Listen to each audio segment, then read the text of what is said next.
Hello everyone and welcome to another edition of Benzinga TV. We're here in our downtown Detroit studio.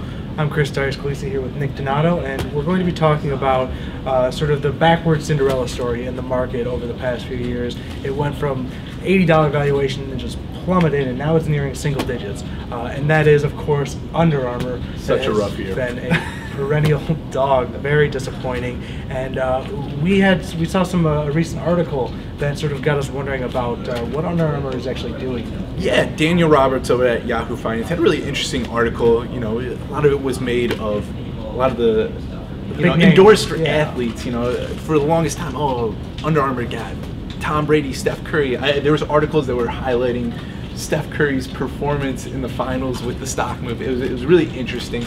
He referenced the Adidas CEO and kind of what he was talking about with the athletes. He actually said they were milquetoast. He put it up against Adidas' own roster of stars. I think they had like Aaron Rodgers as one of them, and just sort of other people in the sports entertainment business that have been pumping up Adidas. Nike has LeBron, Odell Beckham, David Beckham, Maria Sharapova. I mean, these amazing athletes. And then we got to talking, you know, how big of an impact is it really? And, you know, we were looking at the article, and I mean, Roberts came to the conclusion it's not really that big of a deal, and it kind of made sense to us. So we kind of wanted to go into, you know, what actually might be, you know, outside of the sponsorships that he was mentioning.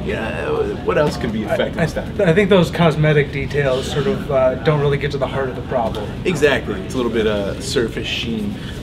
So, you know, one of the things that Buckingham came out and said earlier this week was they saw a slowing growth in the apparel category overall. Their second thing was possible brand dilution given new lower quality distribution, which was pretty interesting. Places like Walmart and Kohl's selling Under Armour sort of devalues the brand exclusivity of it. Yep, absolutely. Third was the uncertain roadmap to margin expansion, and at the current levels right now, they saw the risk reward as unfavorable. They saw 45% downside, 20% upside.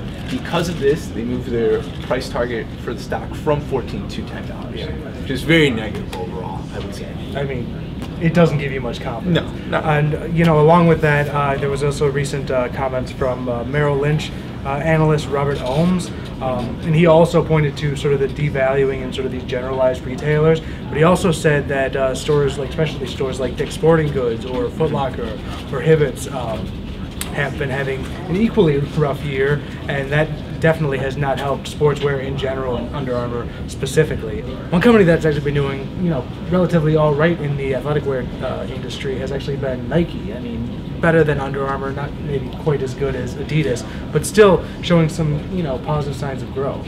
Yeah, there's been some interesting things going on with Nike. Obviously, we had Brett Hirschman, one of Benzinga's own, actually attend the event there. The CEO, Mark Parker, was obviously talking about strategy for the company. One of the things that they mentioned was leveraging speed of production to scale operations in specific markets. Yeah. Obviously, we're seeing that in Detroit when they opened up their, their big retail store here. Right down the block from Under Armour. Right down the block from Under Armour, which recently opened this year as well. The other thing was shifting the distribution channels to digital sales and unique retail environments. Obviously, better retail experiences, kind of something that's going through with all retailers, not just the athletic, apparel side of things. Generally trying to be more deliberate with how they're targeting their audience. Yep, and the last thing obviously was, U.S. growth is obviously came to somewhat of a standstill. Now they're looking to China. That was one of the things that Brett really highlighted.